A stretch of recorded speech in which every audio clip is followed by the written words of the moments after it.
যে আমাকে মির্জা আব্বাস টাকা দেয়, এখানে যারা টিচার আছে তাদেরকে টাকা পয়সা দেয়, আপনি দিতে পারবেন?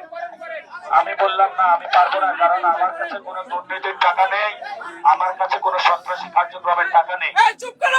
পরবর্তীতে তারা আমাদের উপরে, নেতা কর্মীদের উপরে আঘাত শুরু করে।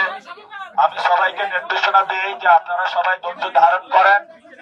আমরা একটি বাংলাদেশের গণতান্ত্রিক পরিবেশের জন্য, গণতন্ত্রকে বাংলাদেশে এস্টাবলিশ করার জন্য এসেছি।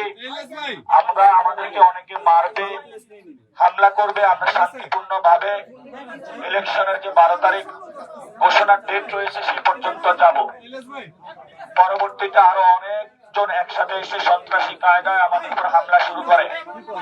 আমি সেখানে সবার সামনে দাঁড়িয়ে বলি আপনারা সবাই শান্ত থাকুন। এর মধ্যে কলেজের যারা সাধারণ শিক্ষার্থী তারা আতঙ্কিত হয়ে পড়ে এবং এরপরে আমাদেরকে পাটকেল নিক্ষেপ শুরু হয়। এরপরে তারা ডিম নিক্ষেপ শুরু করে। তখন প্রশাসনের পুলিশ বাহিনী আসে। প্রশাসনের পুলিশ বাহিনী যখন এখানে আমাদেরকে জানালো যে আমরা আপনাদের প্রোটেকশনের জন্য এসেছি, কিন্তু পুলিশের সামনেই আমাদের যারা ভাইরা রয়েছে ভাইদের উপরে তারা উপর দিয়ে হামলা করা শুরু করলো। কিল, ঘুষি, লাঠি, ইট দিয়ে তারা আঘাত শুরু করলো এবং সবার উপরে হলো ডিম নিক্ষেপ শুরু করলো। কারো জামা ধরে টান দিল এবং সবাই বললো মির্জা আব্বাসের স্লোগান দিল। আমি ঢাকা ৮ আসন এবং বাংলাদেশের কাছে আজকে একটি বিচার রাখতে চাই। আমি সন্ত্রাসের বিরুদ্ধে দাঁড়িয়েছিলাম, চাঁদাবাজদের বিরুদ্ধে দাঁড়িয়েছিলাম, দুর্নীতির বিরুদ্ধে দাঁড়িয়েছিলাম। আমার একটা কমিটমেন্ট আছে, সেই কমিটমেন্টের জায়গাটা হলো যারা 2000 ভাই আমাদের শহীদ হয়েছেন তারা একটি সুন্দর বাংলাদেশ দেখতে চেয়েছেন। আমার সুযোগ ছিল যে বিভিন্ন ব্যবসায়ী গোষ্ঠীর সাথে টাকা পয়সা বসে নিয়ে যেইভাবে বাংলাদেশের পলিটিক্যাল কালচারে একজন এমপি প্রার্থী ইলেকশন করে সেইভাবে যাওয়া। কিন্তু যখন আমি ক্যাম্পেইন শুরু করেছিলাম সবাই আমাকে একটি কথা বলেছে, এটা শহীদ ওসমান হাদি ভাইয়ের পবিত্র আসন, এই আসনে আপনি দুর্নীতি, চাঁদাবাজি কোন জিনিসের সাথে ইনভলভ হতে পারবেন না এবং হাদি ভাই যেভাবে ক্যাম্পেইন করেছে ওইভাবে ক্যাম্পেইন করতে হবে। এই জন্য হলো আমি মসজিদে ফজর থেকে এশা পর্যন্ত মসজিদ ভিত্তিক কার্যক্রম শুরু করি এবং আজকে একটা কলেজে গিয়েছিলাম, সেখানেও টিচারদের সাথে কথা হয়েছে। আমরা বলেছিলাম এই ভোট পবিত্র আমানত আপনাদের রক্ষা করতে হবে। কিন্তু যখন হাবিবুল্লাহ বাহারে গিয়েছিলাম আমরা আগে শুনেছিলাম হাবিবুল্লাহ প্রিন্সিপাল যিনি আওয়ামী লীগের আমলে নিয়োগকৃত এবং সেখানে প্রশ্ন বাণিজ্য হয়ে থাকে, সন্ত্রাসী কার্যক্রম অনেক আগ থেকে চলে এবং সেই গভর্নিং বডি হলো মির্জা আব্বাস সাহেব বসিয়েছেন। তো আমি আজকে পুরো বাংলাদেশের কাছে এই যে আমাদের উপর সন্ত্রাসী হামলা হলো, ছাত্র দলের যারা হামলা করলো, সন্ত্রাসী হামলা আমাদের উপরে, মির্জা আব্বাসের যে বাহিনী, আমি পুরো বাংলাদেশের কাছে বিচার দিলাম এবং 12 তারিখে আপনারা ভোটের মাধ্যমে সব সন্ত্রাসী যে হামলা এবং সন্ত্রাসীরা যেভাবে বাংলাদেশে প্রত্যেক জায়গায় হামলা করে বেড়াচ্ছে এটার বিচার করবেন। 1 নাম্বার।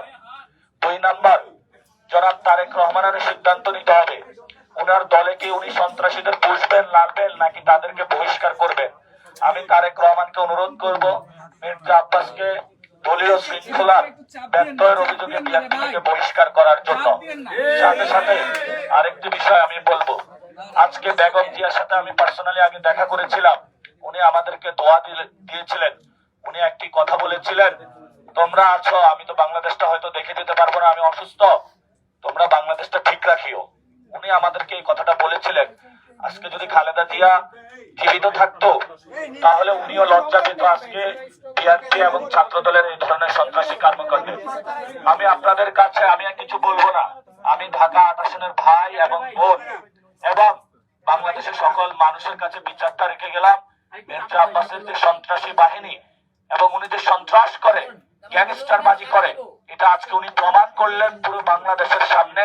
এটা বিএনপি প্রশাসন এবং বাংলাদেশের মানুষের হাতে আমি ওনার বিচারের ভার ছেড়ে দিলাম। শহীদ ওসমান হাদি ভাই বলেছিল যে ওনার বিচারের কথা, আজকে যদি ওনার বিচার হতো তাহলে এই ধরনের দুঃসাহসিক কর্মকাণ্ড তারা করতে পারতো না।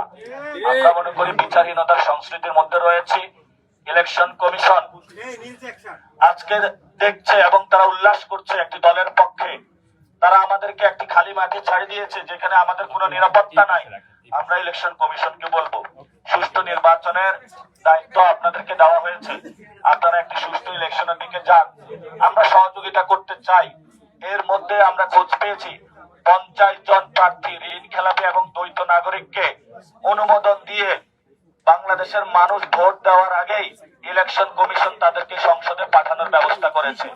এবং বাংলাদেশে এই গণ অভ্যুত্থানের পরে প্রথম বাংলাদেশে যেই দুর্নীতির কাজটা ইলেকশন কমিশন করেছে, এটা বাংলাদেশের জন্য একটি লজ্জা। তারা মানুষ ভোট দেওয়ার আগে হলো গোল দিয়েছে। এখানে উপস্থিত আছেন আমাদের দলের প্রধান জনাব নাহিদ ইসলাম, তিনি সে এক দফার ঘোষণা করেছিলেন এবং সেখানে বলেছিলেন যে বেশিবাদী ব্যবস্থার বিলোপ। ঢাকা আটা আমি যেটা দেখেছিলাম, এখানে সন্ত্রাসী, চাঁদাবাজি, দুর্নীতি সবকিছু আছে, শুধু ব্যক্তির পরিবর্তন হয়েছে, আরেক ব্যক্তি এটা টেক ওভার করেছে। আমি নাসিরউদ্দিন যতদিন জীবিত থাকবো, আমি এখানে জনগণ আমাকে যদি সুযোগ দেয় তাহলে আমি কাজ করব, আর যদি ভোটে আমি জয়ী না হই তারপরেও আমি ঢাকা আটে কোনো সন্ত্রাসী ইনশাল্লাহ রাজত্ব রাখবো না। এটা বাংলাদেশের সামনে আমার কমিটমেন্ট। আমি সন্ত্রাস, চাঁদাবাজ, দুর্নীতির বিরুদ্ধে ইনশাল্লাহ লড়ে যাব। এবং আজকে এখানে আমাদের ঢাকা ৮ আসনের আসন পরিচালক পল্টন থানার আমির জামায়াত ইসলামের শাহিন আহমেদ খান, ওনাকেও অনেক আঘাত করেছে, ভাইরা রক্ষা করেছেন, ছাত্র শিবিরের ভাইরা, ছাত্র শক্তির ভাইরা, আপনারা দেখেছেন অনেককে আঘাত করা হয়েছে। এখন আমি আপনাদের সামনে নামগুলো বলবো, তারপরে জনাব নাহিদ ইসলাম কথা বলবেন। আজকে সন্ত্রাসী হামলা যারা নেতৃত্ব দিয়েছে, আসাদুজ্জামান মাসুদ ভুঁইয়া সাবেক আহ্বায়ক, হাবিবুল্লাহ বাহার ছাত্রদল, শাহিদিন মল্লিক সাবেক আহ্বায়ক সদস্য ছাত্রদল, শরীফ সাবেক যুগ্ম আহ্বায়ক ছাত্রদল হাবিবুল্লাহ কলেজ ইউনিট, শাহিন খান উনি হলো প্রশ্ন ফাঁসে হলে বহিষ্কার হয়েছে, উনিও আজকে নেতৃত্ব দিয়েছে, হায়াত জিয়া আশরাফি আহ্বায়ক সদস্য ছাত্রদল। এবং এরও কারো ছাত্রত্ব নাই, আমাকে যারা রিসিভ করেছে ওদের সবার ছাত্রত্ব ছিল। এবং এটার যে আজকে মাস্টার প্ল্যানের যে নেতৃত্ব দিয়েছে উনি মির্জা আব্বাসের ভাগিনা আদিত্য। আমরা আগে পুলিশে ইনফর্ম করেছিলাম মির্জা আব্বাসের ভাগিনা আদিত্য এখানে সন্ত্রাসীদেরকে ভাড়া করে নিয়ে এসেছে। সে অনেক পরিকল্পনা করছে আমাদের উপর অ্যাটাক করার জন্য, আজকে সে শুরু করেছে। আমি প্রশাসনকে বলবো, যদি ইলেকশন কমিশন বা বাংলাদেশের মানুষ নিরাপত্তা না দিতে পারে, আপনারা যদি মির্জা আব্বাসকে সংসদে নিয়ে যেতে চান, বিএনপির গুন্ডা মাস্তানদেরকে নিয়ে যেতে চান, তাহলে বলেন আমরা বার থেকে উঠে যাই। যদি ভোট হয়, আসলে আমরা গণতন্ত্রে যেতে চাই, আমি বিএনপিকে বলবো আপনারা যদি সত্যি শহীদ জিয়া এবং খালেদা জিয়ার পথে থাকেন, এইসব সন্ত্রাসী কর্মকাণ্ড বন্ধ করেন। আমাদের যারা নারী সদস্য রয়েছে তাদের উপরে তারা বরফ নিক্ষেপ করেছে এবং সেখানে একজনের মাথায় 4টা শিলা দেওয়ার প্রয়োজন পড়েছে। আমরা যে পরিস্থিতির মধ্য দিয়ে যাচ্ছি, আমি কিছু বলবো না, আমি বাংলাদেশের মানুষের কাছে আজকে বিচারটা দিলাম। বাংলাদেশের মানুষ ইনশাআল্লাহ